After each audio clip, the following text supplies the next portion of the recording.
What if Rimuru reincarnated to Arifureta A Tensura x Arifureta crossover? Rimuru Tempest, the supreme ruler of Tempest, has grown bored with his peaceful daily life and unending paperwork. Seeking a fresh start, he decides to reincarnate into another world.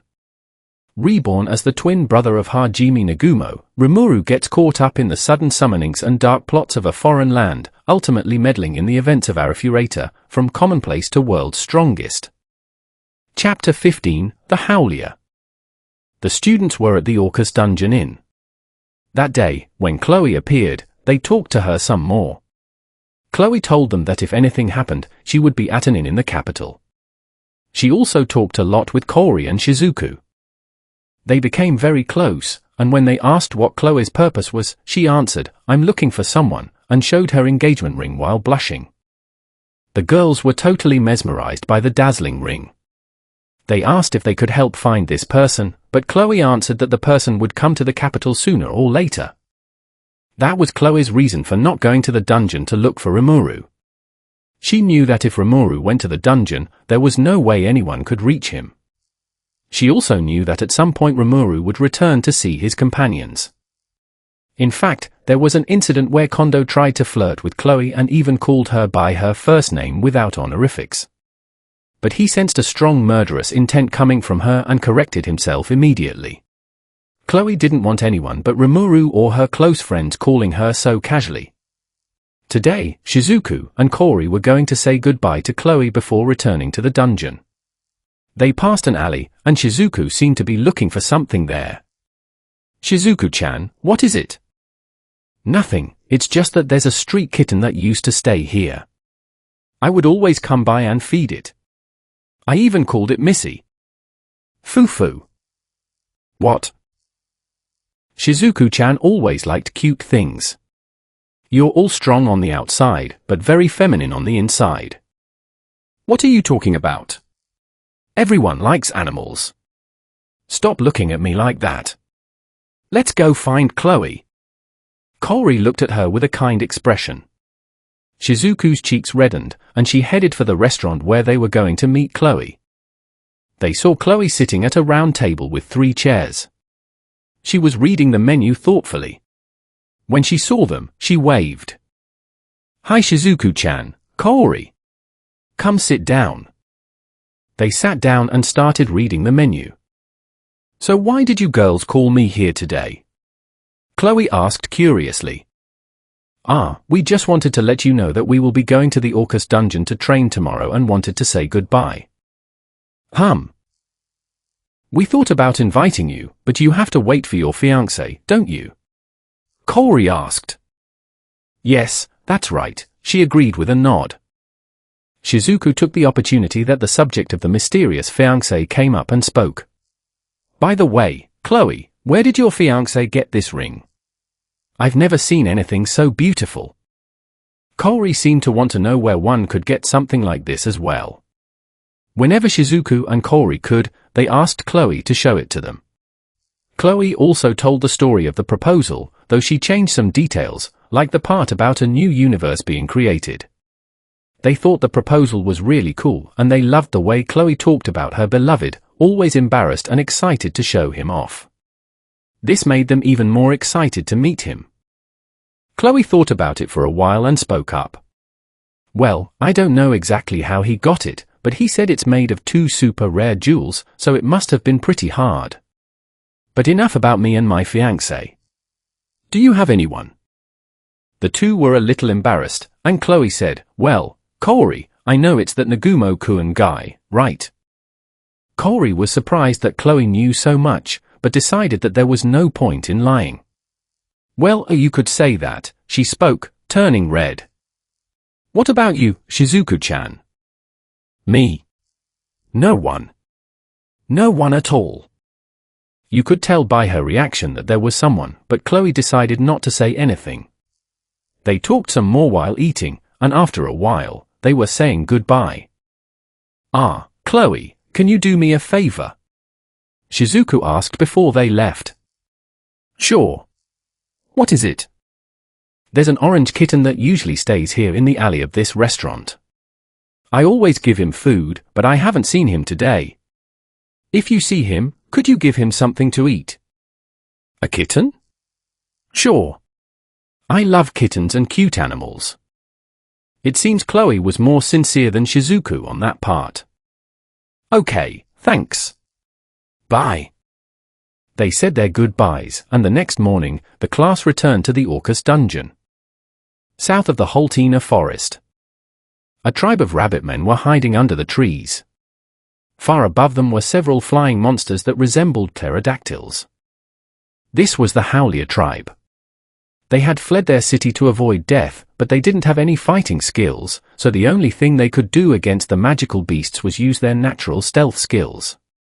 The tribe had greatly diminished in recent times. Half of them were in the northern mountains, and some had been captured by the Empire to become slaves. The rest were here. One of the children came out from under the trees with fruit in his hands and spoke, "Mom, Mom, look what I found." He said this and ran to his mother. No. The tribe chief, Cam, tried to stop him, but it was too late. Gwa! One of the flying monsters was about to swallow him up, and everyone thought it was over, when... Bang! A shot rang out, and the monster dropped dead. They looked in the direction of the blast. Dad! Everyone! I brought help. There was the girl who had disappeared a few days ago. Shay. Everyone was confused by the events. Shay was with 3 humans and was riding on some kind of strange magical vehicle.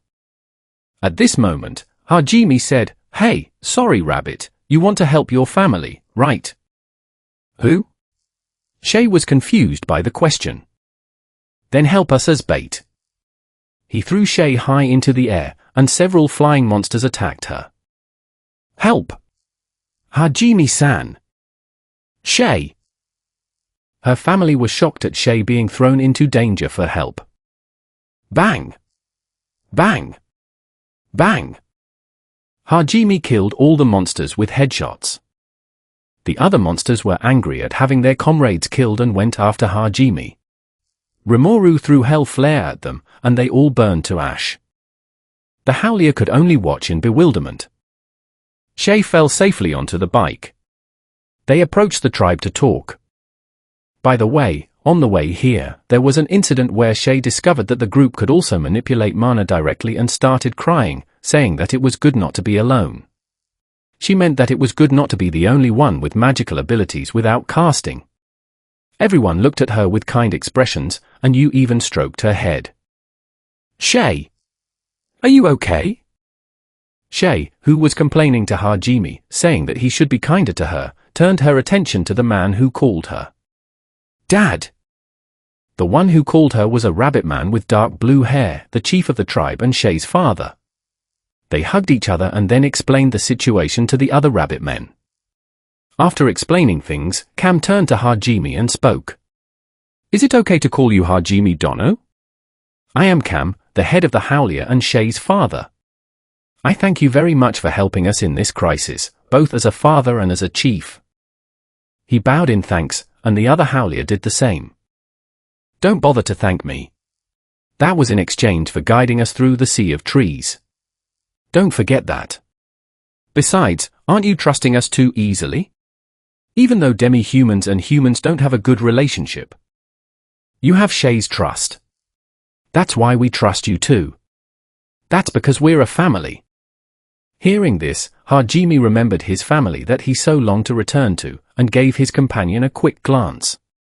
I see. He. It's okay, Dad. Even though Hajime-san is cruel to everyone and uses people easily, he will keep his promise to protect us. Shay spoke confidently.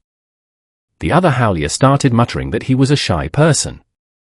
Hajime pulled out Donna but suffered a sudden verbal ambush. Hajime is shy, in private. You? Ha, that was a low blow, you-san. Hajime shot at him, but the attack was easily deflected. Making Hajime even angrier, he muttered, that cheating bastard. Well, let's continue on our way. the 42 people of the rabbit tribe were traveling through the Great Risen Canyon. Various monsters tried to attack them, but they all received headshots from Hajime or were struck by beams of light from Rimuru's Megiddo.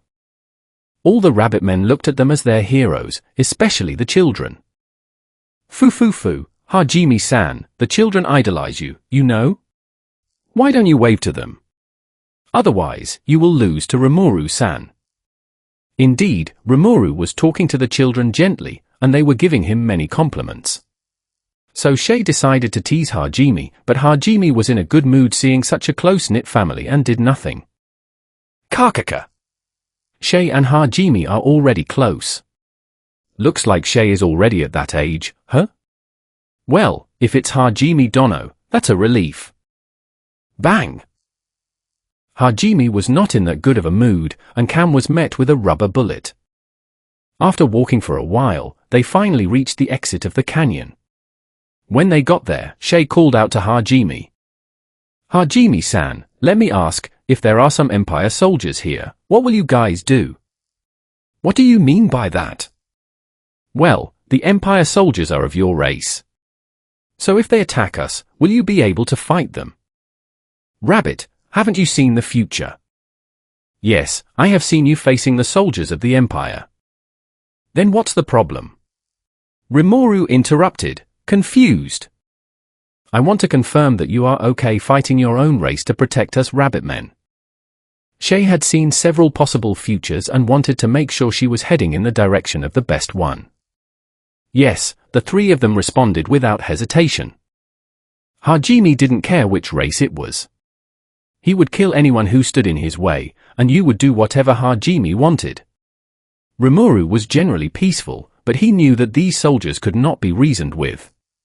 He also felt anger toward the Empire soldiers and the Empire itself. They reminded him of the Kingdom of Falmouth, which had tried to attack his country and enslave its citizens out of greed and discrimination. So, he would not hesitate to fight back. We have no problem fighting humans. Eh? But they are the same race as you. Isn't your tribe also being persecuted by other demi-humans? It's just that. You've got something wrong at the basic level. Who? All the Howlier looked confused. See, you are my guides, and we have a contract. I will protect you, that is my goal. Anyone who gets in my way dies, no matter if they are human, demon, or demi-human. Just don't forget that this protection won't last forever. I understand. They were at the entrance to the forest when they saw an Imperial Army tent. Oh I, really? Are there fugitives? If that's so, I can take souvenirs home. There were 30 soldiers there, and the one who seemed to be the leader spoke in an arrogant tone. Wasn't the platoon leader after the one with the grey hair?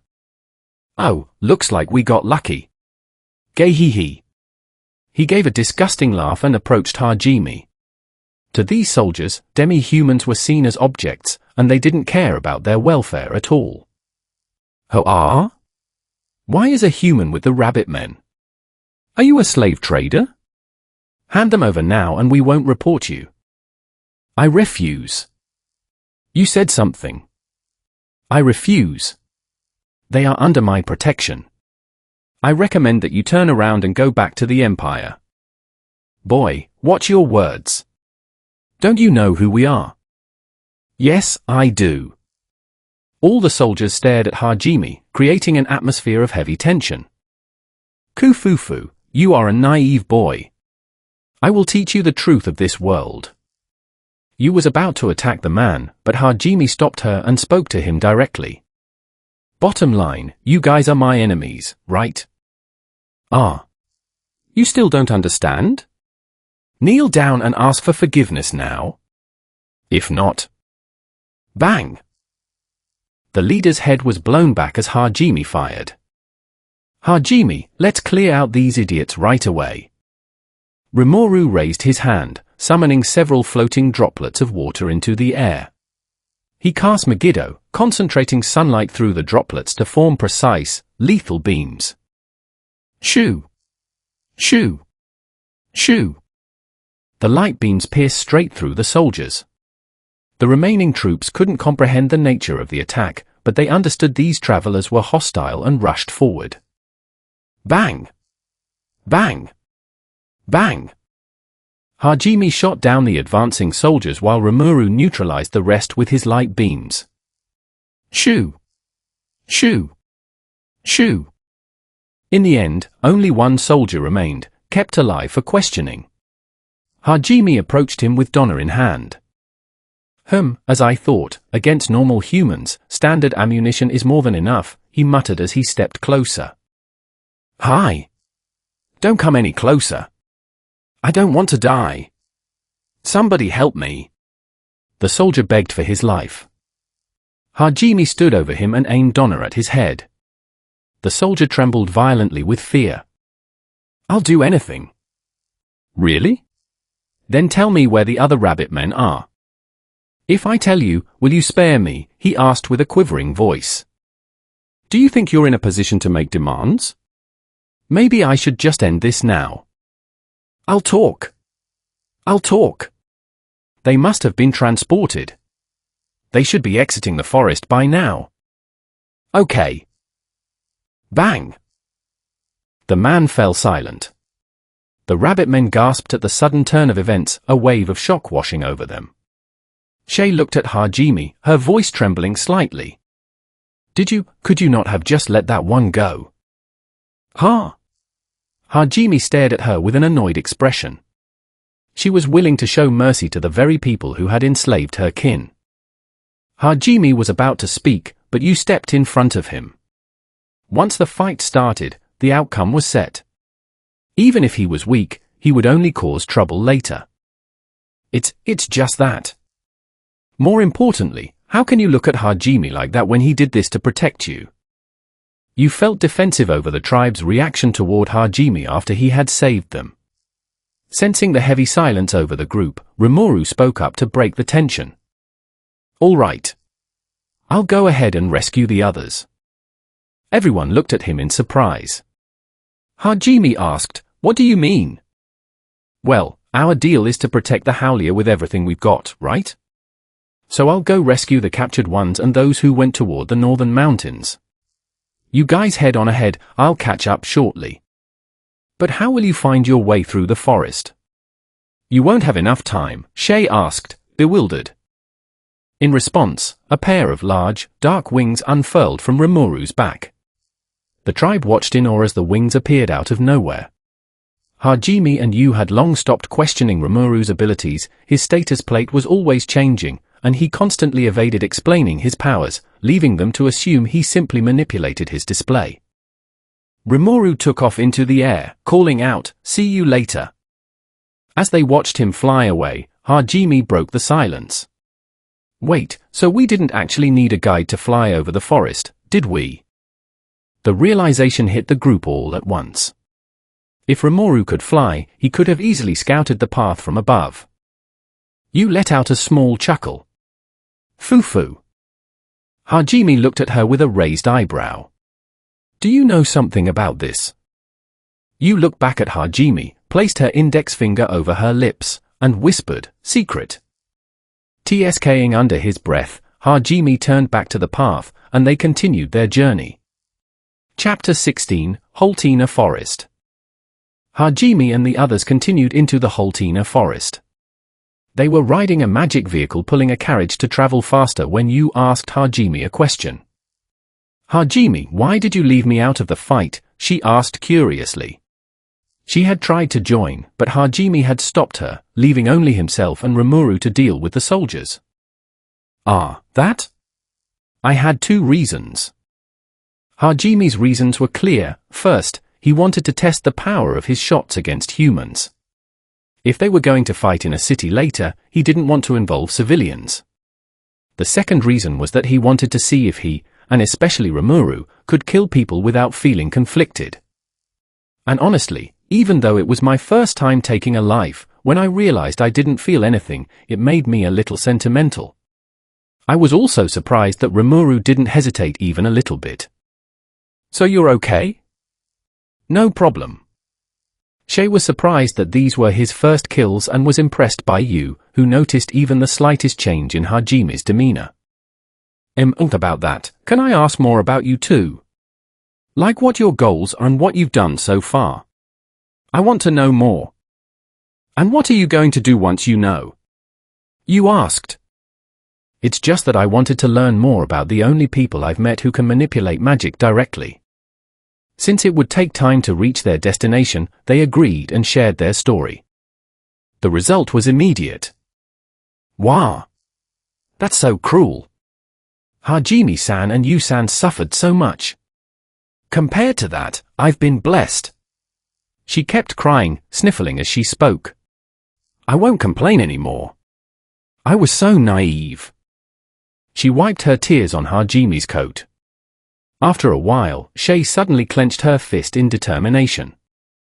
I've decided. From now on, I will join your journey. I promise to help both of you. We'll overcome difficulties together. Hajime and Yu looked at her with cold stares. What is this weak rabbit talking about? You're only going to be a hindrance. Casually changing from I want to join to I'm coming along without permission, what a shameless rabbit. Though maybe it's a little funny. Why that cold look? And please call me by my name. Hajime delivered the final blow. Aren't you just looking for a traveling companion? Shay gasped, her eyes widening. Once your tribe is safe, you want to get away from them, don't you? And how convenient for you that we, who are different just like you, showed up. As if traveling with a demi-human who stands out would make our journey any easier. It's just that, even if you say that. I only wanted to. Because he hit the mark, Shay couldn't even form a proper response. Whenever she stayed near her tribe, her presence put them in danger, so she wanted to leave once they were secure. It would be easier for her family to let her go if she left with such powerful companions. It was true that she was interested in them because they shared unique traits, but the primary reason was exactly what Hajime had pointed out.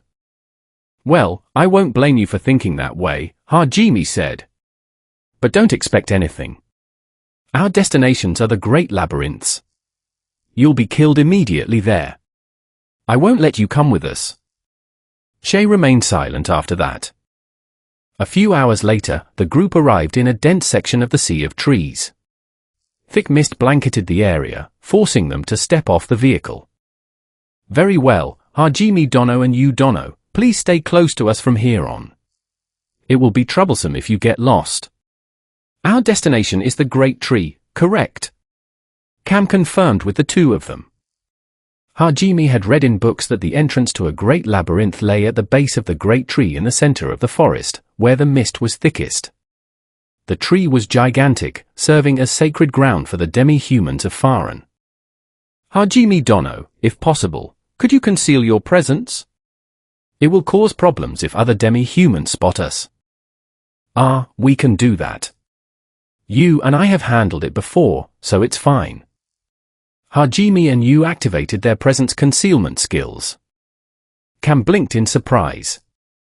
Hajime Dono, could you adjust it to match Yu Dono's level? Something like this? Yes. If you kept it at the previous level, we would lose sight of you entirely. As expected of you. The Howlia tribe excelled at stealth operations and sound detection, but Hajime's concealment was exceptionally sharp. Let's move. They ventured deeper into the sea of trees. A heavy fog enveloped them, cutting off visibility. However, the demi-humans navigated the terrain effortlessly, moving without hesitation. A pack of monkey-like monsters surrounded them. You sliced through them with wind blades, knowing Hajime's gunshots would make too much noise. Hajime Dono, I know I am asking late, but will your companion really be all right rescuing our kin? There are many Imperial soldiers transporting them, and he mentioned going to the northern mountains afterward. Many dangerous monsters reside there. Hajime and Yu exchanged a brief, quiet look. Worrying about Rimuru fighting human soldiers was like worrying about someone stepping on an ant. Then they realized the Howlia had completely misunderstood the situation. They have the wrong idea, Hajime. Yeah, they really do. What are you two talking about, Hajime-san, you-san? Shay asked, confused. Hajime set the record straight. Rimuru is stronger than both of us combined. The howlier froze in shock, barely suppressing their disbelief. These travelers could wipe out high-level monsters effortlessly, yet there was someone even stronger traveling with them. Noticing their stunned expressions, Hajime asked, "What is it?"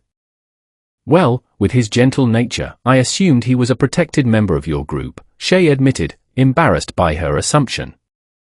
The rest of the tribe scratched their ears nervously, realizing they had judged him entirely by his appearance. "Kakaka. Well then, it seems there is nothing to worry about." Cam laughed. They continued forward, eliminating any magical beasts that crossed their path. After some time, they detected a presence that made the howlier tense up. Another group approached them, and Hajime and Yu instantly prepared themselves. "Why are there humans with you? What tribe are you from?" A group of tiger-type demi-humans with tiger ears and tails stepped out from the mist. Rimuru flew through the air at high speed, searching for the captured howlier. Because the search area was vast, it took a few hours, but he finally located them near the border of the forest heading toward the Empire. Roughly 300 Imperial soldiers were escorting around 40 rabbit men held in mobile cages. "TSK. Master, please remain calm." "Right, Sile. Reliable as always. Let's eliminate the hostile soldiers and free the howlier. They remind me too much of the Falmouth incident." "Understood." Rimuru folded his black wings and landed directly in their path. The soldiers and the captive howlier stared in confusion at the winged figure blocking the road. Rimuru withdrew his wings completely and waited for them to act. An Imperial soldier stepped forward arrogantly. "Hey, you! Get out of the..." Swish! The soldier was sliced vertically down the middle. Knowing these troops would not negotiate, Rimuru bypassed small talk entirely. "Form up," the commander shouted, snapping the soldiers out of their brief shock. Tornado of souls. A brilliant, pure white tornado formed in front of Rimuru. The vortex targeted the souls of the hostile soldiers, dropping them instantly where they stood. The magic selectively targeted spiritual bodies, leaving physical structures untouched. While it lacked extreme range against powerful opponents, it easily neutralized the troops. 10 remaining soldiers outside the blast radius were instantly struck down by precise black lightning rays. By configuring the spell's parameters, Rimuru ensured the soul drain affected only the Imperial soldiers, keeping the captive howlier completely unharmed. The rabbit men cowered in fear, assuming they were next, but Rimuru casually extended steel threads and sliced the heavy cage locks to pieces. "Hello there. I am Rimuru. I came to rescue you at the request of the howlier." The captive stared back, unable to process his words. In Faran, being captured by slave traders usually meant death. Rescue was practically unheard of. A young rabbit woman with brown hair stepped forward hesitantly. "Excuse me, did you really come to rescue us?" "Yes." "Don't worry, you're safe now. First, help yourselves to some food and water." Rimuru pulled several large trays of warm food and cool water from his spatial storage. Though astonished by the items appearing out of thin air, the starving howlier began to eat. They realized that if someone this powerful intended to harm them, he wouldn't need trickery or poison to do it. Delicious. The sentiment was shared across the entire group. As they ate, Rimuru confirmed that none of them had severe injuries, then briefly explained his meeting with Shay and Cam. "So you met our chief and the others, Rimuru Dono?" "I did," Rimuru nodded. "Once I know you're safe, I'll head toward the northern mountains to retrieve the rest of your tribe." "Are you truly going there?" "We've heard it is extremely dangerous," a black-haired rabbit man asked anxiously. "It won't be a problem. As you can see, I can handle myself." The howlier whispered among themselves, astonished by his calm confidence. After a brief discussion, one of them spoke up. "Rimuru Dono, we have a request." Please let us accompany you near the northern mountains." Rimuru paused. "Are you sure? If our kin see us with you, they will trust you immediately. Otherwise, they might stay hidden, and it could take you a long time to locate them in the terrain. If we are there, they will come out right away." "Fair point. That saves us from making multiple trips. Just make sure to stay close to me." The rabbit men nodded eagerly. As Rimuru turned toward the mountain path, he detected a distinct presence emerging from the tree line. A butterfly? A large butterfly fluttered out from the mist. It had a white body, vibrant pink wings, and faint blue patterns across its scales. "Isn't that a bit large?" Its wings spanned roughly 70 centimeters from top to bottom, making it the size of a medium dog. More importantly, Rimuru could sense an unusually dense concentration of magicules within it, far exceeding the typical creatures of the Holtina forest. "Sile, could this be?" "Yes. Its origin matches the energetic signature of Zijin and Apito." Zijin had been an injured insectoid Rimuru found and cared for long ago alongside Apito. After receiving names, both had evolved drastically, with Zijin eventually reaching the level of an awakened demon lord and becoming one of Rimuru's strongest subordinates.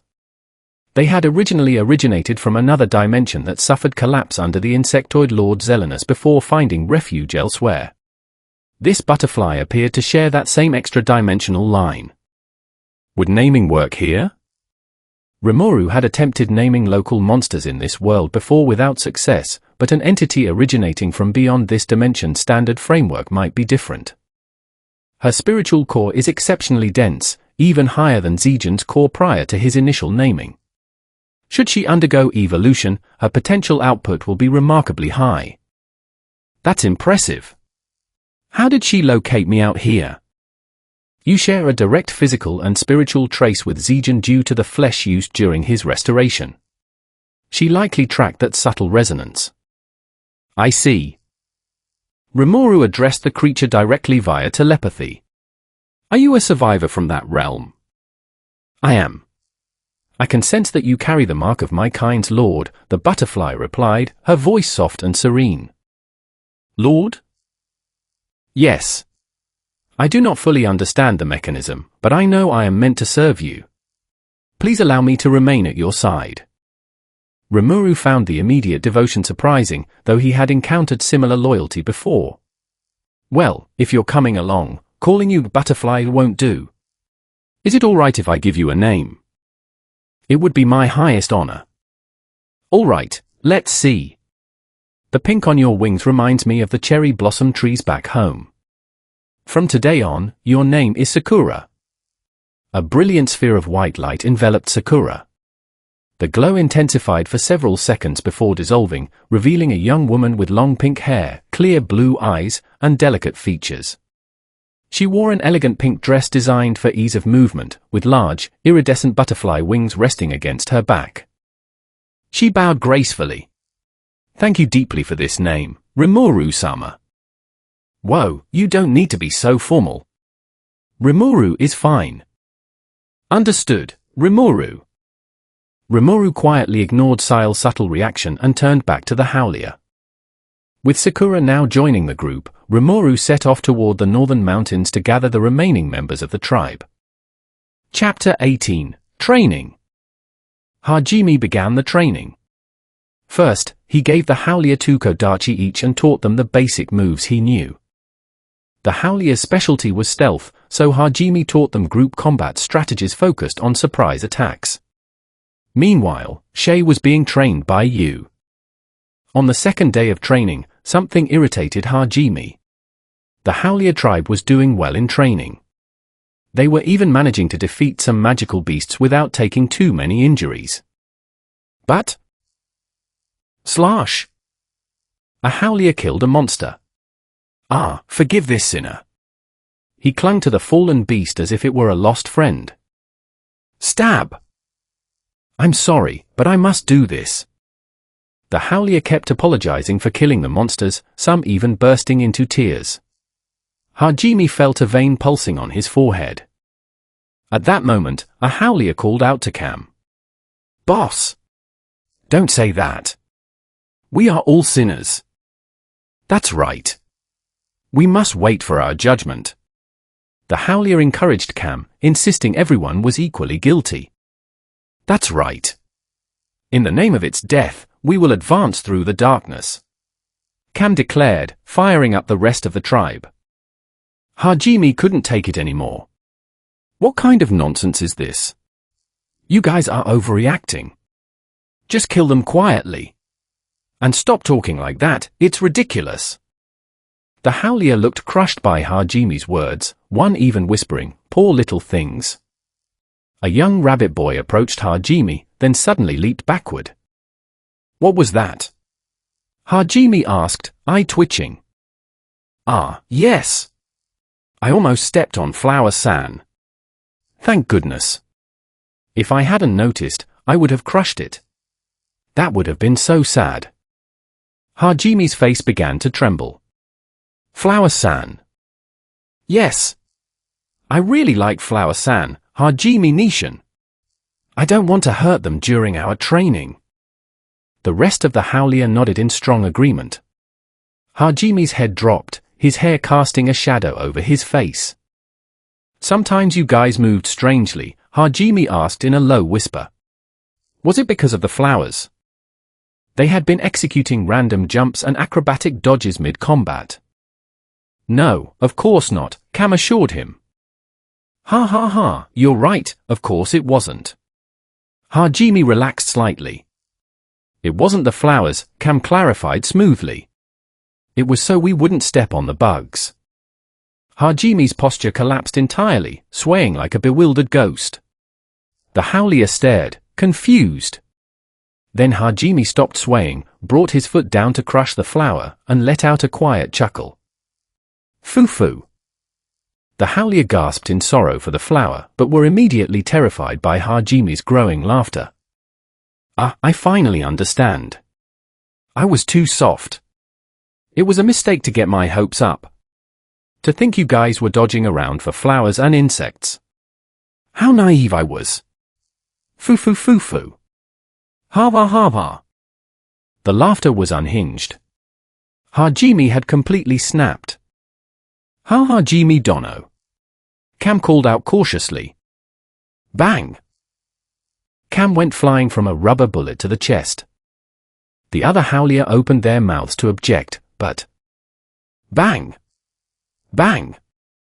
Bang! Everyone was showered with rubber bullets. Wiping tears from their eyes, they cowered as Hajime made a grim declaration. From now on, you're going to kill those magical beasts as if your lives depend on it. Stop looking at the flowers. Stop looking at the bugs. If you lose focus for even a second, I'll deal with you personally. If you understand me, get out there and hunt like maniacs. They stood frozen in shock until Hajime fired another warning volley. Why, Hajime ni? Shut up. Every time you say something useless, I'm going to flatten another patch of flowers. If you don't want that, get to hunting. From that day on, echoes of wailing could be heard throughout the sea of trees. It was a regime designed to break the worst fighters and rebuild them entirely in body and soul. It was pure hell on earth. 10 days later. Yu and Shay had been training rigorously. Early on, they made a wager to force Shay to push past her limits. During today's spar, Shay swung hard and managed to leave a faint scratch on Yu's cheek. Shay possessed the rare ability to directly reinforce her physical body using magicules. After 10 days of relentless conditioning alongside Yu, her combat power had skyrocketed. Yu-san will keep her word, right? Shay panted, grinning wide. Since she had met the condition of injuring Yu, she wanted her reward. NN, don't worry. Honestly, I don't think you even need my help anymore. Now that you're not dead weight, he won't mind. Yu's promise was that she would help convince Hajime to let Shay travel with them. Shay wasn't trying to come between Hajime and Yu, she genuinely cared for both of them and wanted to journey alongside them. Yu understood her feelings and felt a genuine affection for Shay as well. She wanted Hajime to have more people in his life he could trust, knowing full well that her own place by his side was absolute. Thank you, you-san. Why don't we go find them? Their session should be wrapping up. NN. They headed back toward the clearing where Hajime and the Howlier were training. When they arrived, Hajime was leaning against a large tree with his arms crossed. Sensing their approach, he raised a hand. Yo. How'd it go? It went great, Hajime-san. NN. Listen to this, Hajime-san. I managed to land a hit on you-san. It was a total victory. Absolute magnificence. Shay bragged, chest puffed with pride. Hajime gave a small, rare smile at her excitement, then looked over at you. Is that true? It was just a scratch. A scratch counts as a victory under our conditions. Shay protested, pouting. You explained to Hajime how much Shay's physical output and instincts had developed over the past 10 days. She has tremendous potential, you concluded. She really is a monster, Hajime remarked. Well, at least now she can defend herself. Hajime knew Shay's ultimate plan was to leave her tribe to keep them safe from the stigma of her outcast existence. Shay stepped closer to Hajime, her face suddenly flushing red. Hajime-san, there's something I need to tell you. Please take me on your journey. No. A flat-out rejection. Look, I already told you that you shouldn't rely on us to protect you. No, it's not that. It's just... Shay fidgeted, her cheeks burning, but she forced the words out. I want to be with you, Hajime-san. I love you. Who? Hajime stared at her, genuinely caught off guard. He had barely treated her decently when they first met, only switching from calling her useless rabbit to her actual name after you asked him to tone down the cruelty. That hardly seemed like grounds for falling in love. Are you serious?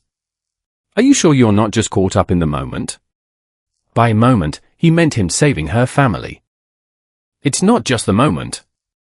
No matter what happens, my feelings won't change.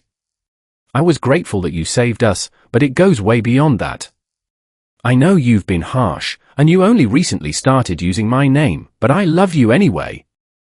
I can't change how I feel. I'm not in love with you. You still want to come? The future isn't set in stone, you know. Hajime sighed, running a hand through his hair. Well, I guess it's fine then. Based on what you said, your combat value is solid. Rimuru probably won't care either. If you's okay with it, you can join. He turned toward you, who gave a quiet nod. NN. I'm fine with it. Then it's settled. Welcome aboard, Shay. You had watched Shay push herself to the brink every single day just to earn the right to stand beside them. Having spent 10 days training together, the two had grown close. Thank you, Hajime-san. Shay cheered, pressing her hands to her glowing cheeks in pure joy. As they began discussing their route forward, the Howlier tribe returned from their daily hunt. Shay turned around, excited to show her family how much she had grown, but froze instantly. The atmosphere surrounding the tribe was completely wrong. Cam noticed Shay and offered a faint, chilling smile before turning directly to Hajime. Boss. We have brought the target beasts. Are these acceptable? Boss? Shay squawked. Dad, why do you all look like that? The Howlier ignored her entirely, presenting several massive, high-tier magical beast corpses to Hajime. I said one would be enough, Hajime noted. Yes, boss.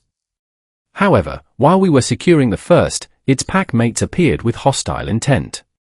We politely accepted their challenge, Cam said, eyes completely devoid of their former softness.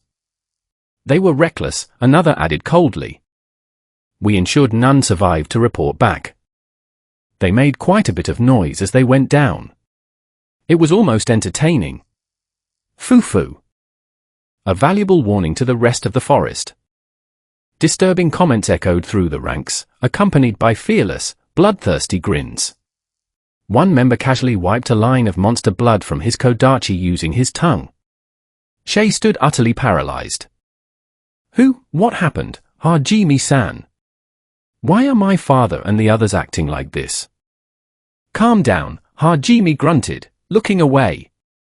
It's just the natural result of combat training. No matter how you look at it, these aren't the same people. Stop avoiding eye contact.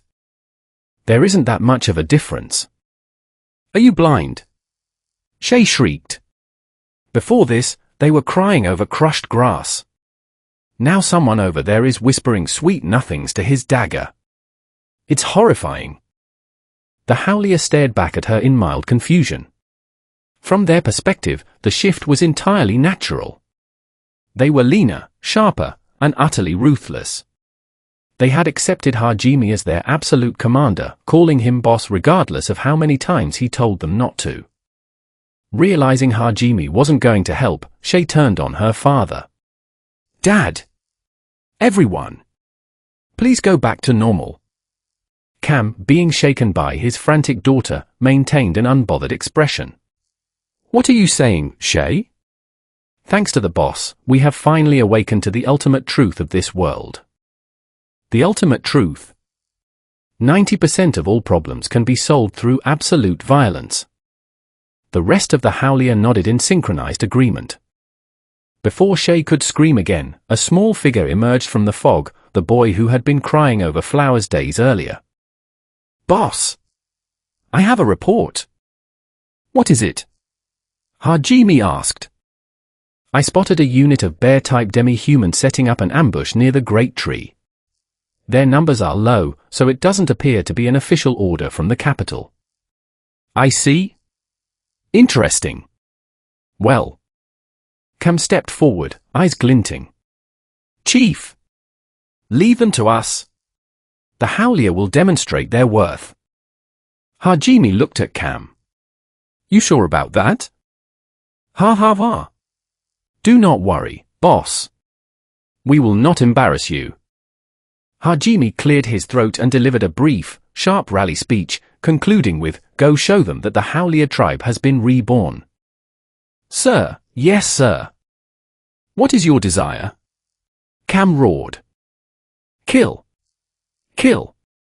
Kill, the tribe shouted in unison. If they stand in our way, what do we do? Kill. Kill. Kill. They sprinted off into the mist, chanting in terrifying harmony. Shay collapsed to her knees. I've lost my family. She looked up as the small boy passed by. Palkuan, even you. The boy paused, looking back with an edge in his eyes. Big sister, do not call me pal.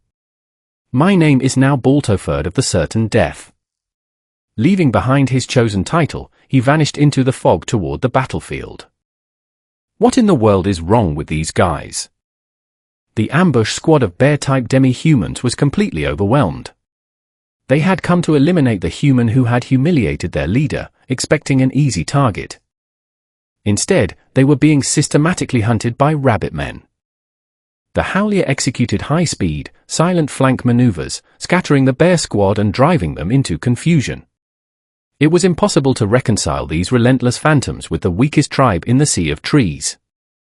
Chilling laughter echoed through the trees alongside taunts like, come on, step up, and scream a little louder. Within minutes, only a handful of bear types remained standing, completely encircled by flashing blades. Cam stepped into the center of the ring, sneering down at them. Anything else to say, O mighty warriors of the forest? Coo. Regin, the leader of the bear squad, swallowed hard and stepped forward. Take my life. I'm the one who led them here. Let my men go and do whatever you want with me. His remaining subordinates shouted in protest, but Regin stood his ground, willing to sacrifice himself for his squad. Cam's sneer only widened. I refuse. What? Why? Because you are our enemies, and enemies are meant to be eliminated. Besides, watching your arrogance shatter is far too entertaining. Ha ha ha ha. The Howlier closed in, thoroughly enjoying the terror they were inspiring. They raised their blades to finish it, when... boom! A figure slammed into the dirt between the two groups. It was Shay. "Stop this right now." Shay placed herself directly between the Howlier and the remaining bear types, yelling at the top of her lungs. "Please! Everyone, go back to normal." "Shay, move out of the way," Cam said calmly. "We can't finish them off with you standing there." "No. I won't move." "Shay, you aren't siding with the enemy, are you?" "Depending on your answer." "No. I don't care about them." "I care about you. You've all turned into bloodthirsty sociopaths." Cam blinked, his cold expression wavering slightly. "Who? Look at yourselves. Your expressions right now look exactly like those imperial slavers." The entire tribe froze as if struck by lightning. The comparison hit them like a bucket of ice water. Realizing they had mirrored the very monsters who had enslaved their kin, a wave of shame washed over the Howlier. "Shay, was I?" Cam faltered, staring at his hands. "Looks like you finally calmed down." "Good," Hajime said as he walked into the clearing. Hajime announced that he was letting the remaining bear types go, using the mercy as a political favor the leaders of Faran would now owe him. He then offered a rare, slight apology for pushing their combat training too far, which immediately sent the Howlier into another panic. "Someone check on the boss. The boss is acting soft. We've lost our guidance." "You bastard! What have you done with the real boss?" "You donno. Can your magic fix whatever is wrong with his head?" Bang! Bang! Bang! Bang! Hajime promptly dispersed the chaos with a barrage of rubber bullets. "All right, Cam. You guys hold back here. We don't know what kind of traps are ahead."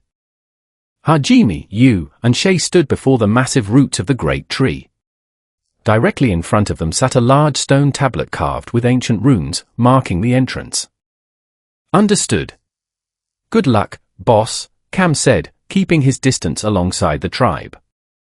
Hajime approached the stone and channeled a small amount of mana into it. The runes flared with a faint blue light, revealing a translated inscription across the surface.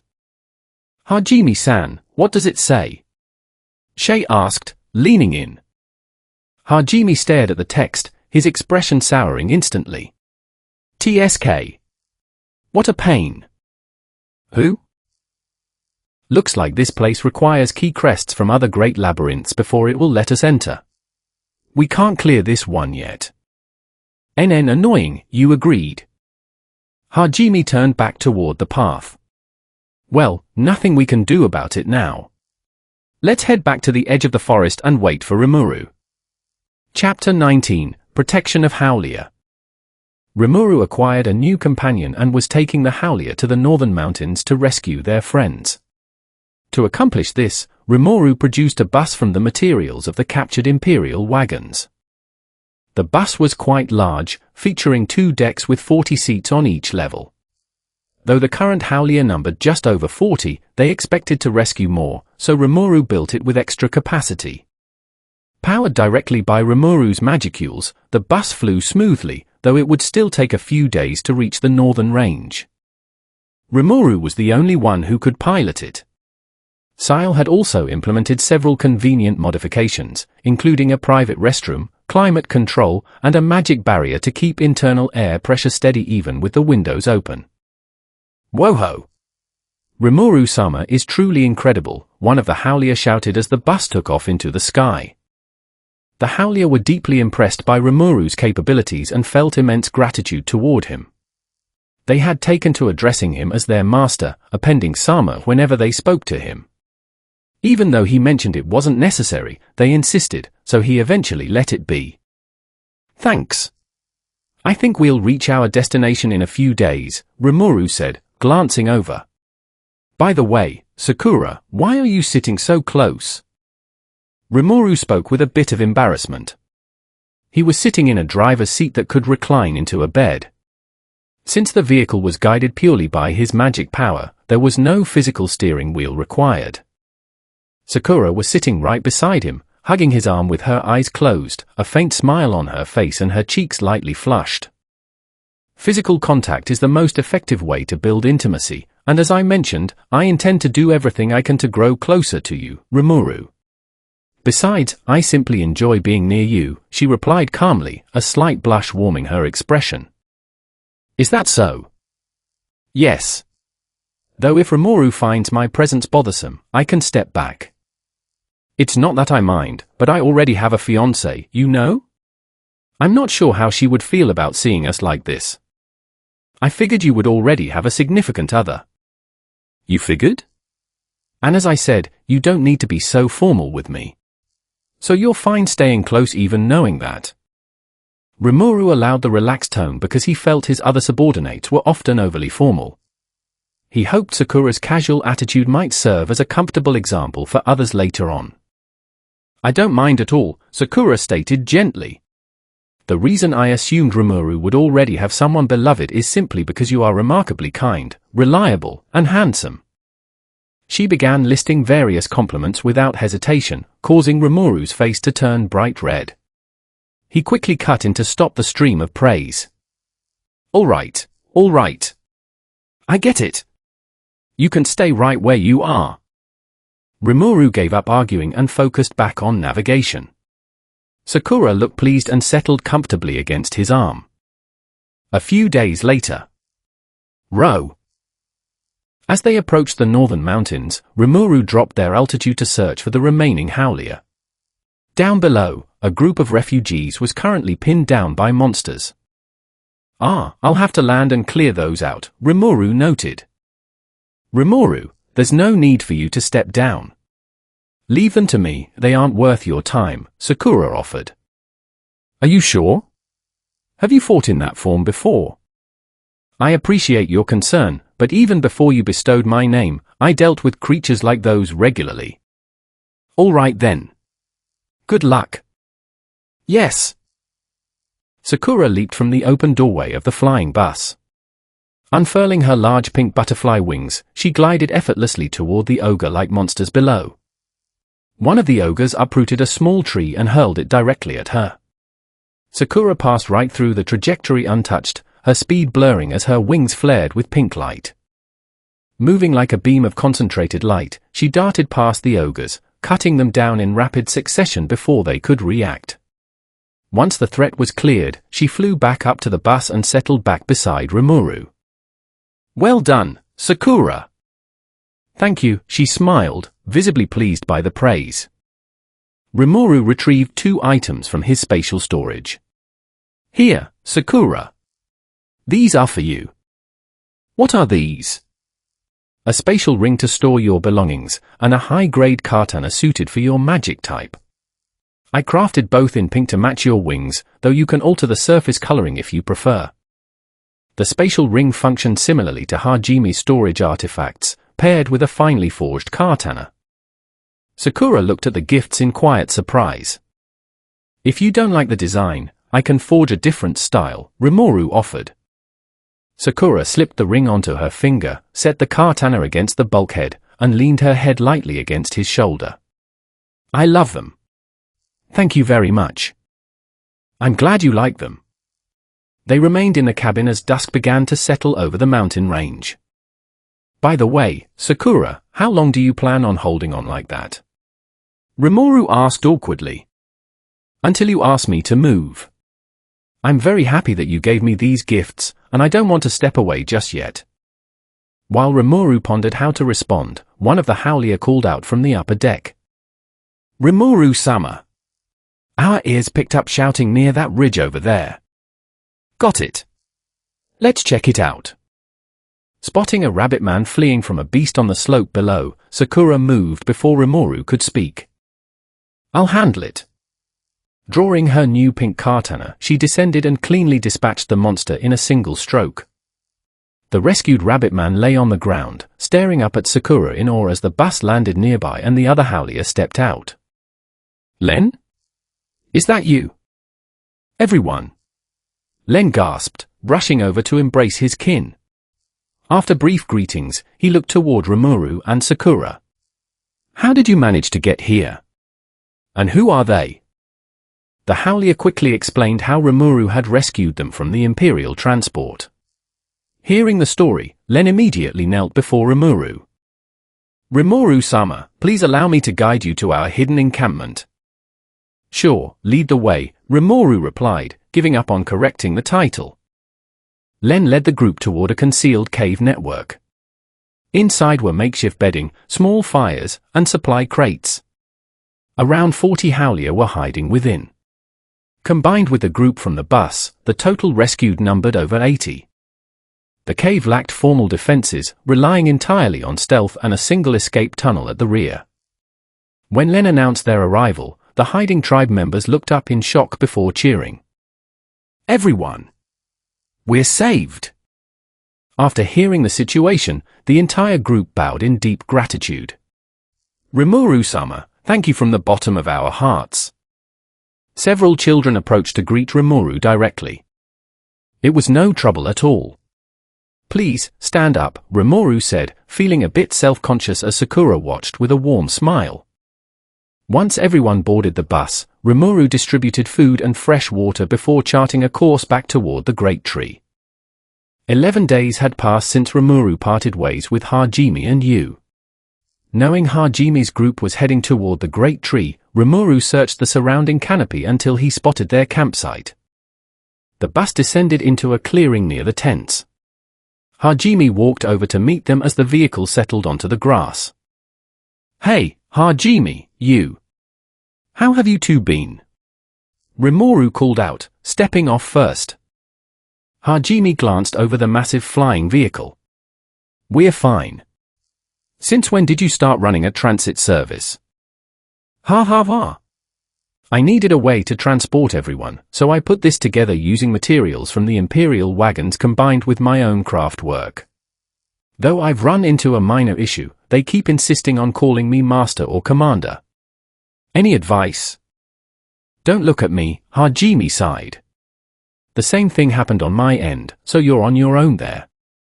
"We've completely lost control of them," Yu added simply. The rescued Howlier disembarked, reuniting with the group at the campsite. The newly arrived Howlier were immediately taken aback by the sharp, intense demeanor of the tribe members Hajime had been training. "Did Hajime put them through something intense?" Rimuru asked softly. "Well," Hajime began. "Yes," Shay said instantly. "Extremely," Yu confirmed. Hajime looked away, coughing quietly into his hand. Rimuru laughed. "At least they know how to defend themselves now. I also brought a few arrangements to help secure the area." Before they could settle the details, a loud debate broke out among the Howlier regarding which leader held absolute authority. "Our master is far more refined. Our master is far more terrifying. Our master commands legendary magic. Our master uses ruthless tactics. That second one isn't even a compliment." Hajime rubbed his temples and stepped into the center of the crowd. "All right, listen up, all of you. Neither Rimuru nor I asked to be worshipped as masters. But since you refuse to drop it, consider us equal commanders of this operation." Rimuru nodded in agreement. "Understood, commanders," the tribe roared in unison. Hajime turned to Cam. "Cam, you'll oversee the physical conditioning for anyone who wants to sharpen their skills. Rimuru and I will handle setting up permanent defenses so you aren't forced out of the forest again." Rimuru stepped forward to address the tribe. "If you leave the Sea of Trees, you risk running into Imperial patrols. Your natural strength lies in ambush tactics, so open terrain puts you at a disadvantage. Returning to the capital isn't an option either, which means this region is your best stronghold. Rimuru-sama, how can we establish a base here?" Cam asked. "The mist in this central region is so thick that even our scouts lose their bearings 9 days out of 10. "Watch this," Rimuru smiled. Stepping into an open patch of grass, Rimuru placed his hand on the ground. "Summon high spirits." A massive, intricate magic circle flared beneath his feet, illuminating the clearing with bright multicolored light. Yu's eyes widened in realization. She had read about high-tier spirit summoning in ancient texts, but had never seen it performed directly. When the light faded, several high spirits stood in a line before Rimuru, embodying the elements of fire, wind, water, earth, lightning, light, darkness, and a dryad of the forest. The Howlier stood frozen in absolute awe at the legendary beings hovering in the clearing. "Here are your instructions," Rimuru commanded the spirits. "Prioritize my directives first, followed by my brother Hajime, then the leader of the Howlier tribe. Do not harm the Howlier, and protect this forest from hostile intruders." "Understood." "Understood," the spirits responded together. "As for your physical vessels..." Rimuru retrieved several preserved monster cores from his inventory. The spirits absorbed the vessels, stabilizing their physical forms on the material plane. "Now, for your names," Rimuru continued casually. The spirits gasped slightly. Bestowing names upon elemental entities would permanently alter their evolutionary status and stabilize their humanoid forms. "Water spirit, you will be Aqua," Rimuru designated. The spirit transformed into a young woman with vivid blue hair and matching attire. "Thank you, Rimuru-sama." "Fire spirit, you are fire." The spirit manifested as a sharp-eyed young man with golden hair. "Wind spirit, you are Kaizi." She took the form of a young woman with braided white hair and soft green eyes. "Earth spirit, you are Tremor." He stabilized as a broad-shouldered man with earthy tones. "Lightning spirit, you are Volt." He became a tall young man with silver hair and bright blue eyes. Turning to the remaining high spirits, Rimuru continued. "Dryad, you are Flora. Your task is to awaken the dormant forest spirits throughout the canopy and lead them in maintaining the region's natural barriers." "It shall be done," Flora bowed smoothly. "Light spirit, you are Liz." She manifested as a radiant woman in white and gold. "Darkness spirit, you are Hollow." He took the form of a tall man in dark attire with pale silver features. When Rimuru turned back around, he found the entire Howlier tribe kneeling on the ground.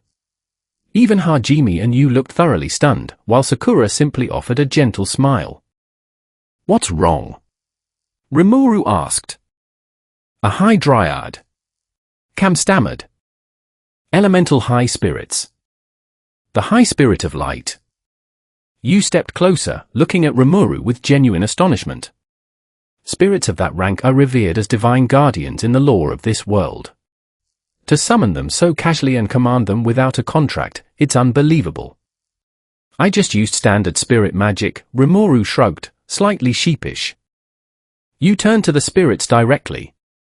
"Why do you follow his orders so readily?"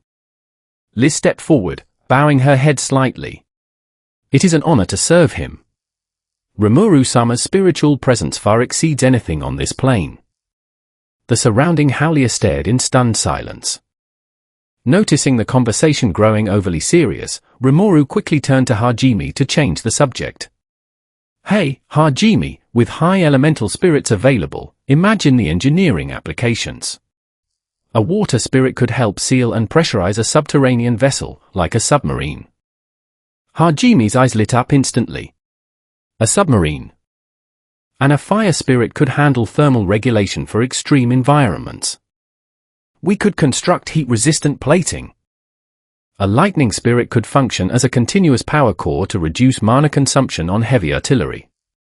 Hajime grabbed Rimuru's shoulder. "Rimuru, we need to blueprint this immediately." Having successfully distracted Hajime, Rimuru chuckled quietly as the spirits began interacting with the Howlier. Nearby, Yu and Shay were sharing a meal alongside Sakura. "Rimuru, who is she?" Yu asked, pointing toward Sakura. "Ah, right. I should introduce her properly. This is Sakura, she's traveling with us." "I am Sakura," she introduced herself with a calm bow. "My goal is to remain by Rimuru's side. As for combat capability, I am more than capable of holding my own." Yu narrowed her eyes slightly. "I am Yu." I'm a 300-year-old vampire. I am aware.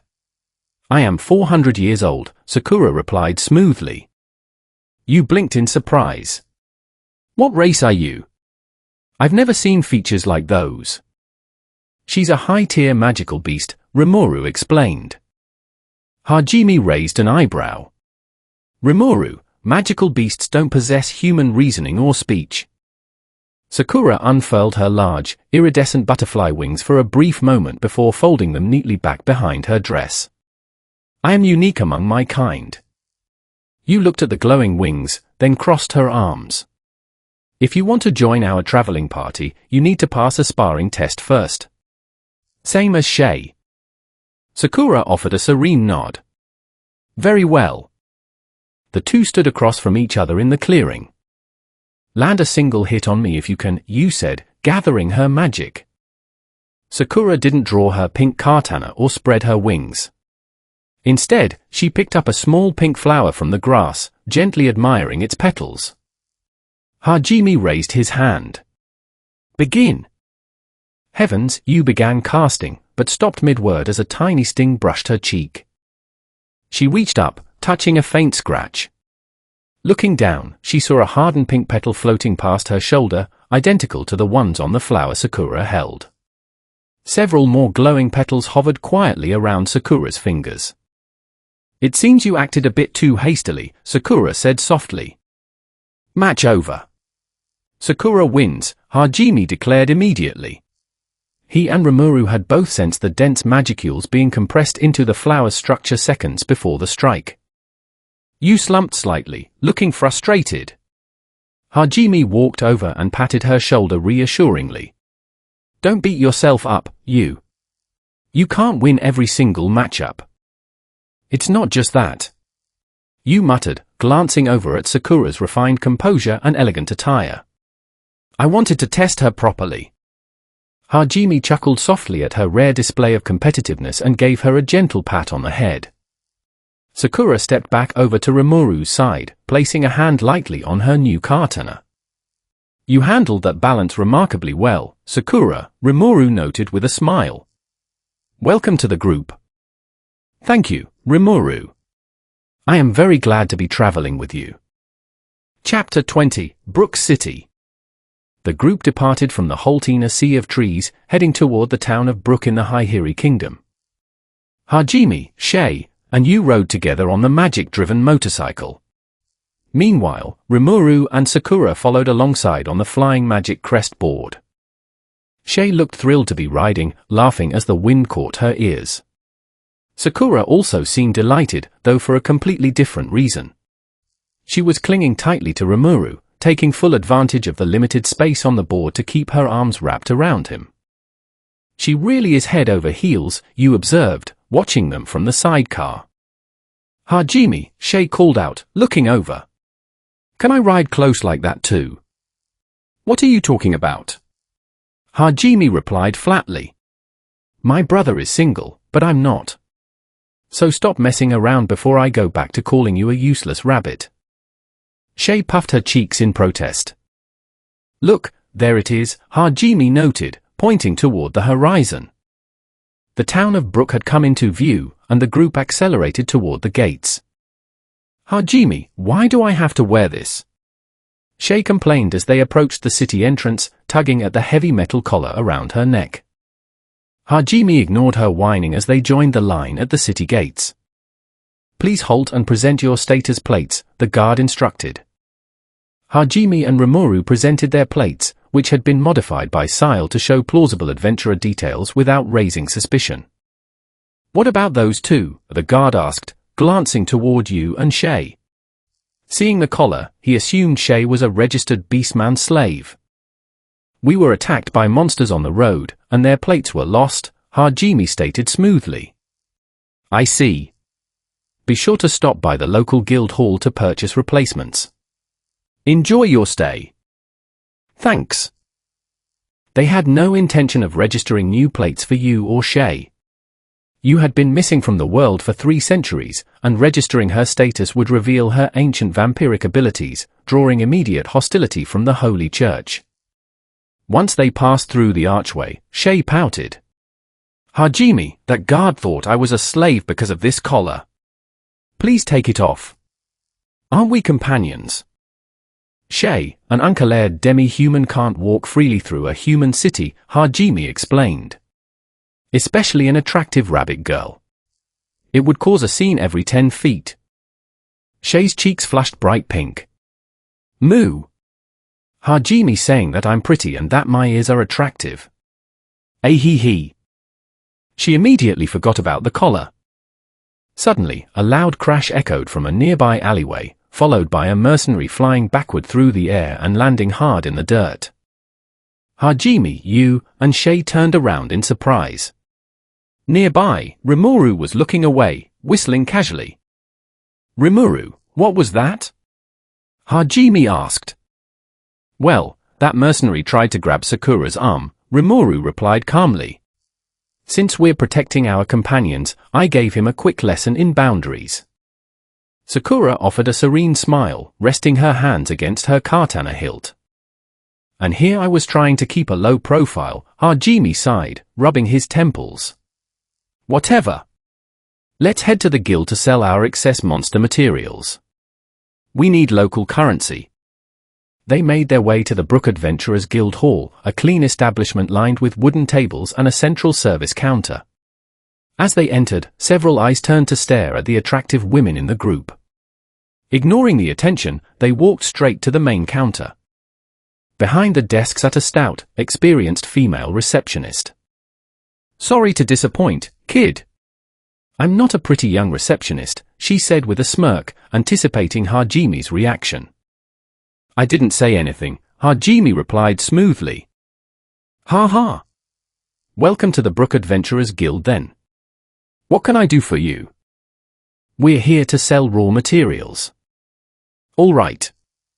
Let me see your status boards first." "Is that required?" "Not strictly, but registered adventurers receive a 10% bonus on all material turn-ins. Registration costs 1,000 ruta." Hajime handed over the fee. "Register both my brother and me." A moment later, both Hajime and Rimuru received updated boards displaying an adventurer occupation tag with a novice blue mark. Hajime then placed a heavy leather sack of materials onto the counter. The receptionist opened the bag, inspects the contents, and gasped softly. "These are monster parts from the Sea of Trees." "That's right. Impressive. Harvesting materials from the deep forest is extremely dangerous due to the fog. The guild will happily buy these off you." She handed over a generous pouch of coins along with a local map. "Here is your payment, along with recommendations for reliable inns nearby." The group followed the map to the Masaka Inn, a highly rated establishment known for its private hot baths and quality food. Inside, a teenage girl with brown hair greeted them from behind the front desk. "Welcome to the Masaka Inn. Are you looking for rooms or dining?" "We need rooms for the night, and we'd like to book time in the hot baths," Hajime requested. "Of course." She reviewed the register and showed him the bath schedule. "How many rooms will you be needing?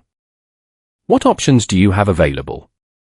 "We have a double room and a triple room available on the upper floor," she explained, assuming the women would share one room while the men took the other. "We'll take 3 rooms total," you cut in firmly. "She stays in her own room. Hajime and I will share one." "What?" Shay protested, flustered. "Why am I being left out? A triple room is fine." "You'll be a distraction," you stated bluntly. Shay turned red, sputtering before stomping her foot softly. "Fine. I'll take the individual room then." Hajime paid the innkeeper for 3 separate keys. Spotting a merchant offering local maps and regional reports in the corner of the lobby, Rimuru stepped over to inquire about potential leads on familiar names, though the merchant had no information to offer.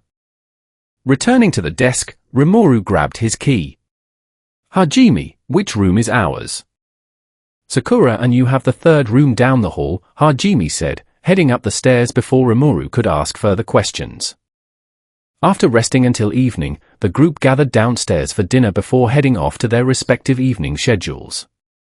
Later that night, Rimuru booked a private block at the inn's hot spring bath to relax after days of travel. He leaned back against the smooth stone edge, letting the heated water wash away his fatigue. 20 minutes in, the wooden side door clicked open. "Is the bath comfortable, Rimuru?" a voice asked. "Yeah, it's great." It's been a while since. Rimuru froze, turning toward the entrance. Sakura stood by the edge of the bath, holding a towel around herself, her cheeks lightly dusted with red. "Sakura?" "Yes." "You spoke so highly of the hot baths that I wanted to try them as well," she said gently, stepping down into the water on the opposite side. "Wait, why come in right now?" Rimuru asked, waving his hands in mild panic as he backed up against the wall. "The time block was open, and I wanted to join you," Sakura replied simply, setting her towel aside on the wooden bench. Rimuru quickly turned his eyes upward toward the wooden ceiling rafters, feeling his face burn bright red. "Sakura, please give me a moment to get out first." "Don't worry, Rimuru. I don't mind sharing the space," she said serenely, settling into the warm water. Rimuru sat frozen against the edge of the tub, doing everything in his power to keep his eyes fixed firmly on the wall while waiting for his pulse to settle down.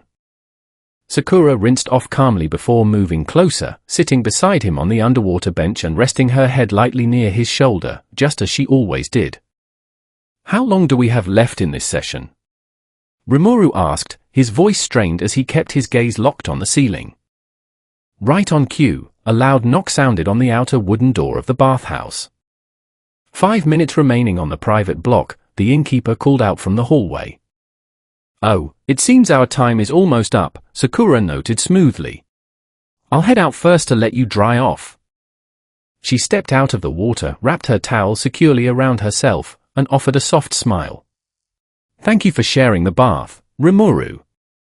As the door clicked shut behind her, Rimuru finally slumped against the side of the stone tub, letting out a long, exhausted sigh. Chapter 21, Mildy Raisen. After returning from the bathhouse, Rimuru went back to his room and settled in for the night. He woke up the next morning to find Sakura resting beside him, prompting a quiet sigh. Rimuru hadn't completely turned away Sakura's advances because he genuinely cared for her. Though he was engaged, Chloe had once casually mentioned that as long as she remained his primary partner, she didn't mind if his circle expanded, provided she personally approved of anyone joining. Because of that promise, Rimuru maintained clear boundaries. He also preferred that his very first intimate experience in a human form be saved for Chloe. The next morning, he gently told Sakura that things had moved a bit too fast the previous night. Sakura apologized, promising not to press the issue further until he was ready. Downstairs, they met Hajime, Yu, and Shia, who had a small bump on her head for reasons she refused to explain, for breakfast. Afterward, Rimuru and Sakura went out to explore the town market, which Sakura eagerly referred to as a date. Meanwhile, Hajime handed Yu and Shia a pouch of coins, encouraging them to enjoy the local shops while he handled some equipment preparation. "What kind of preparation?" Shia asked curiously. "Just something I need to work on for a few hours," Hajime replied. "It requires complete concentration, so go enjoy yourselves in the meantime." "Can we go look at clothes?" Shia perked up. "Go ahead." "Let's go, Yu." Shia cheered, pulling her toward the shopping district. A few hours later, the group reassembled. Rimuru had purchased a few new outfits for Sakura. While she could use her abilities to alter her attire at will, her magic always default dyed everything pink.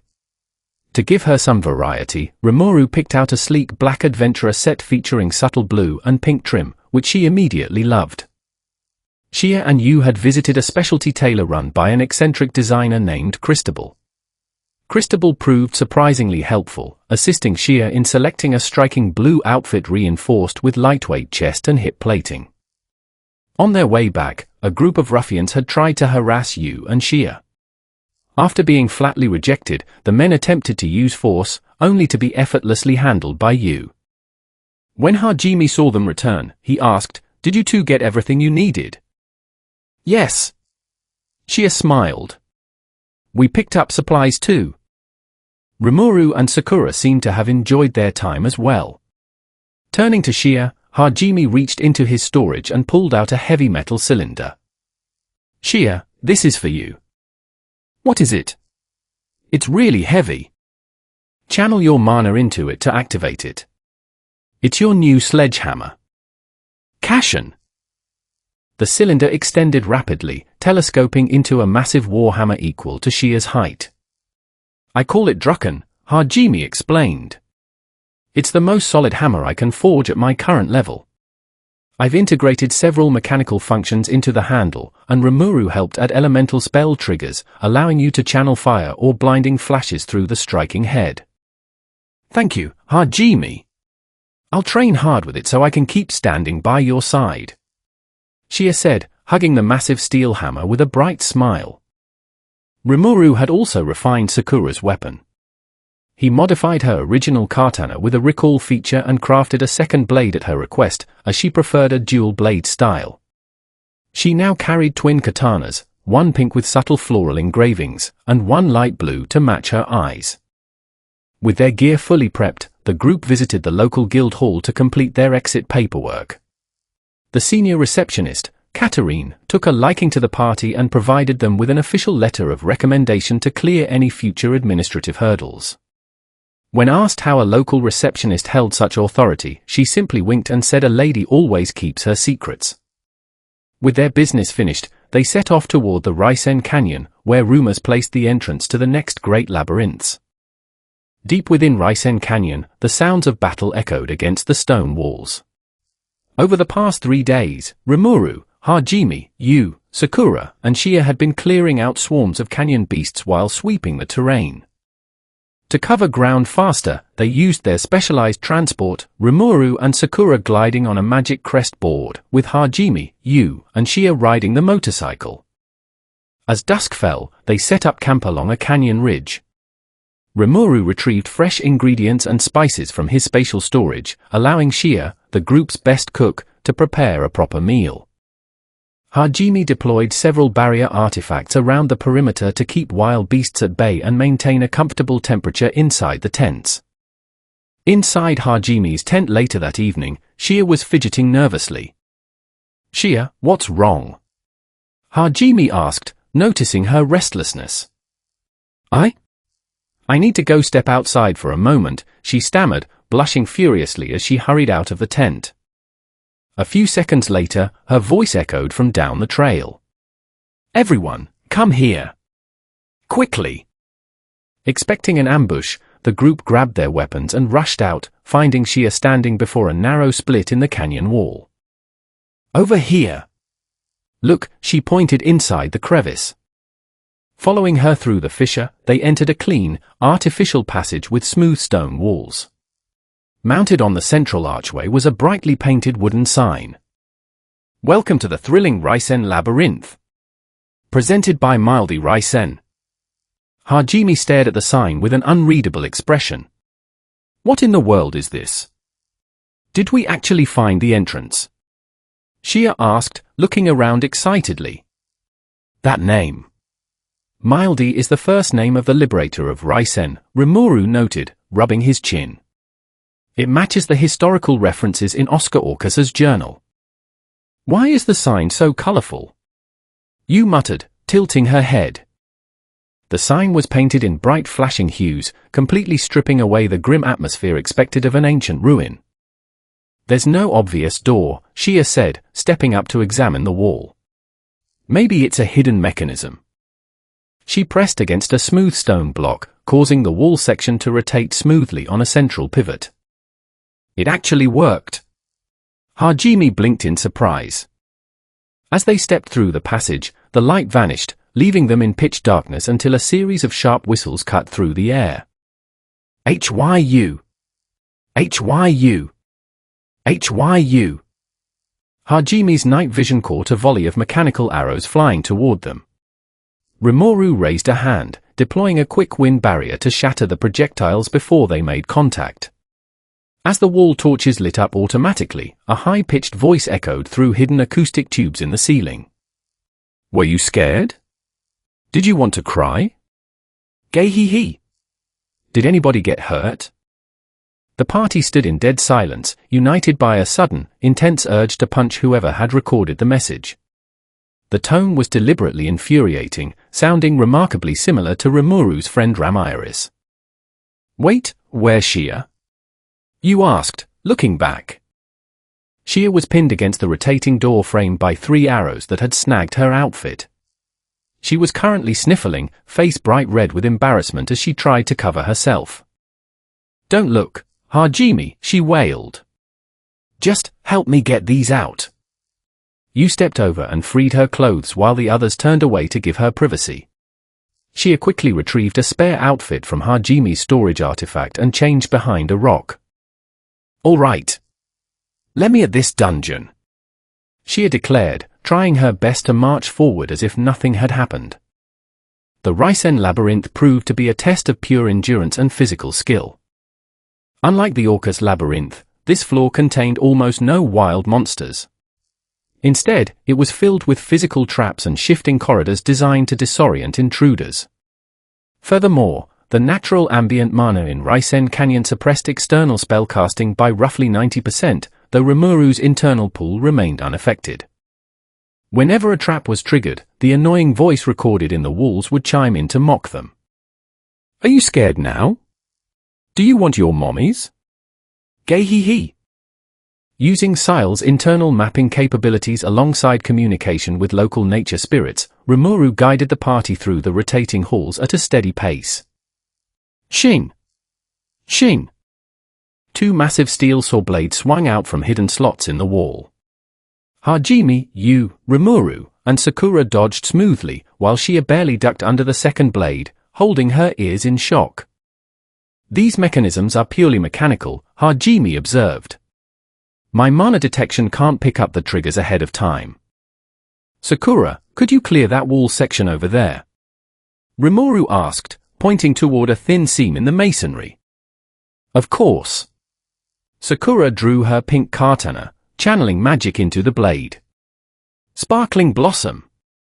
A concentrated burst of physical energy hit the seam, shattering the stone partition and revealing a hidden shortcut behind it. As they moved through the opening, Yu paused to catch her breath. The mana suppression here is exhausting. Hajime offered her a small mana restoration vial from his pouch. Hang in there. Shia, since physical strength isn't suppressed here, you're our primary vanguard for this stretch. Understood. Shia nodded, tightening her grip on Drucken. After navigating several more corridors and bypassing endless taunting recordings, they finally arrived at a grand stone chamber. Lined along the walls were dozens of heavy armored stone guardians. At the far end of the hall stood a massive set of double doors matching the design found in the Orcus labyrinth. That's the same door style as the floor boss room in Orcus, Yu noted. We must be at the central chamber, Hajime said, stepping forward. As they crossed the threshold, the stone guardians flared with mana and stepped down from their pedestals. Golems! Shia called out, raising her hammer. Don't worry, Shia, Rimuru reassured her. You've got more than enough impact force to handle stone constructs. We'll cover the flank, Hajime added, drawing Donna and Schlagen. Let's clear the room. Shia charged forward, swinging Drucken with full force and shattering the lead golem into rubble. Sakura spread her wings, rising above the battlefield. Deadly blossom! A shower of razor-sharp pink petals drifted through the hall, piercing through the joints of the surrounding golems. Hajime and Rimuru advanced through the center line, dismantling constructs as they moved. Yu provided supporting fire using a pressurized water bullet artifact that required minimal mana input. As more golems rose from the floor, Rimuru called out, Hajime, they're reassembling using internal mana cores. We need a heavy structural breach on that far wall. Got it. Combined fire on the main doors. Hajime pulled out his Orkan launcher, while Rimuru compressed a high-pressure water stream. Boom! The heavy doors collapsed outward, revealing a massive vertical chamber filled with floating stone platforms suspended over a bottomless pit. Directly in the center floated a massive central arena. "Move!" Hajime shouted, leading the jump onto the nearest platform. Before they could settle, Shia grabbed Hajime and Yu, leaping to an adjacent ledge a fraction of a second before a massive boulder crushed their previous footing. "Thanks, Shia," Hajime said, looking up. Standing on the central floating arena was a construct the size of a small building, clad in thick obsidian armor. "Now that's a floor, boss," Hajime muttered, adjusting his grip. Suddenly, a loud, cheerful voice boomed from the gigantic construct. "Yahoo, welcome, travelers. I am the beloved, the glorious, the one and only Mildy Risen." The entire party stared in dead silence. The voice coming from the massive ancient war golem was the exact same irritating voice that had been mocking them through the ceiling vents for the past several hours. "Wait. Mildy Risen is still alive?" Hajime asked, raising an eyebrow. "You're one of the original liberators from ancient history." "Correct," the voice chimed proudly from the core. "My soul was transferred into this golem core using ancient magic. If you want to learn more, you'll have to beat me first." "Fine by us. Let's break it," Hajime said flatly. "Dopen." Hajime fired a high-density round from Donna, but the bullet ricocheted off the heavy obsidian plating. "Nice try, but standard attacks won't scratch this armor." "Waha! Feast your eyes on my floating artillery." Dozens of smaller floating constructs rose from the abyss, aiming energy conduits at the platforms. Sakura launched herself into the air, her twin katanas flashing. "I'll handle the support units." Shia leapt across the gap, bringing Drucken down squarely onto the main golem's shoulder joint, cracking the outer layer. Hajime adjusted his eye patch, activating his magic eye to trace the internal mana flow. "The core is located right in the center of the chest frame." "Understood." Yu channeled her remaining mana, freezing the condensation around the main joint to lock the golem's movement. Mildy tried to shift her weight, but the ice held her balance fast. "Wait! Freezing spells at this scale. Now!" Hajime called out. Mildy attempted to drop heavy metal barrier blocks from the ceiling to crush them, but Rimuru stepped forward, raising his hand toward the falling debris. "Spatial storage, absorb." A dark spatial tear opened above the platform, silently swallowing every falling block before they could make impact. "What?" Mildy's voice squeaked in complete shock.